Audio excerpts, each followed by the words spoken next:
What's an application on freezing of account? Yes, Can yes. you do Interview with Chris already. It's for Chris Uche. Huh? We have that one. The prosecution appears not to be ready to proceed, but rather came with a motion which they filed and only served on the existing defendants' counsel here in court.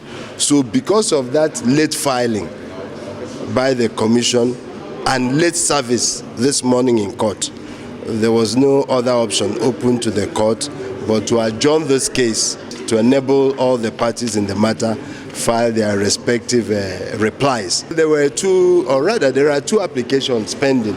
You know, after the judgment in September, there was need for the court to formally strike out the name of His Excellency Dr. Orji Uzor Kalu and Slok from the charge sheet. So that was what was to happen today.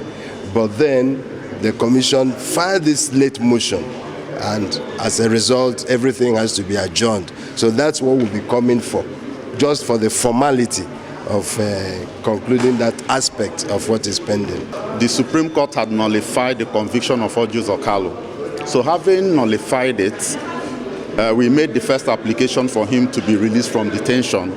So the application for his account to be unfrozen is just a similar application. Then the second prayer there was for his name to be struck out. The one filed by Chief Chris Uche, the first prayer was for the name of Slok to be struck out.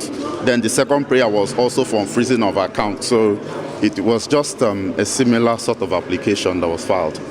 Thanks for checking out SYMFONI on YouTube. Please be sure to subscribe and like our videos for updates.